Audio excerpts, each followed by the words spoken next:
آپ سن رہے پروگرام باخبر کشمیر میں ہوں آپ کا میزبان سعید الرحمان صدیقی۔ گفتگو ہو رہی تھی آزاد کشمیر میں نئے وزیر اعظم کے انتخاب پہ۔ مسلم لیگ نون نے پہلے سے ہی بیرسٹر افتخار گیلانی کو وزارت عظمیٰ کے امیدوار کے طور پہ نامزد کر لیا تھا۔ آج اس حوالے سے آزاد جموں کشمیر کانساز اسمبلی میں وزیر اعظم کے انتخاب کا عمل بھی مکمل ہوا اور بیرسٹر افتخار گیلانی مسلم لیگ نون کے جو وزارت عظمیٰ کے امیدوار تھے انہوں نے 30 ووٹ حاصل کیے، اور جو ان کے مد مقابل تھے پیپلز پارٹی کے وزارت عظمیٰ کے امیدوار سردار مختار خان، انہوں نے 14 ووٹ حاصل کیے۔ اس طرح سے بیرسٹر افتخار گیلانی کو وزیر اعظم آزاد جموں کشمیر منتخب کر لیا گیا ہے۔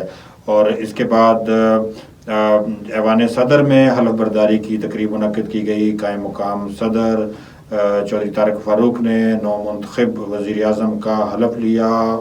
آزاد کشمیر بھر سے عوام کی بڑی تعداد اس حلف برداری میں شریک تھی۔ آزاد جموں کشمیر کانساز اسمبلی کے اجلاس میں بھی پورے آزاد کشمیر سے مسلم لیگ نون کے کارکن اور باقی جماعتوں کے بھی کارکن بڑی تعداد میں موجود تھے، اور وہ بڑے اس والے سے ایکسائٹڈ تھے کہ وہ دیکھیں کہ وزیر اعظم کے انتخاب میں کون بازی لے کے جاتا ہے۔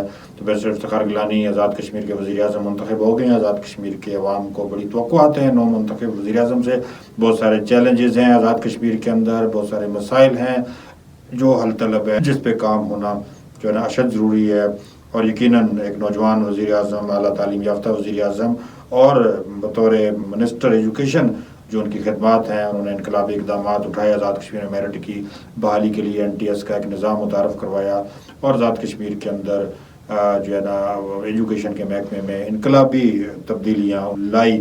تو بیرسٹر افتخار گیلانی کے وزیر اعظم منتخب ہونے کے بعد عوام بڑی امید رکھ رہے ہیں کہ وہ آزاد کشمیر میں جو چیلنجز ہیں، مسائل ہیں، ان سے نمٹنے کے لیے اپنا بڑا زبردست کردار ادا کریں گے، اور آزاد کشمیر کے اندر ایک جو اس وقت بحرانی کیفیت ہے، اور کچھ کالعدم تنظیم کی طرف سے کچھ چند ماہ سے جو شرپسندی مختلف علاقوں میں پھیلائی جا رہی ہے، اس کو ختم کرنے کے حوالے سے، اور آزاد کشمیر میں امن، بھائی چارہ اور محبت اور رواداری کا جو ایک شروع سے یہاں کی روایت ہے، اس کو دوبارہ سے زندہ کرنے میں وہ اپنا اہم کردار ادا کریں گے۔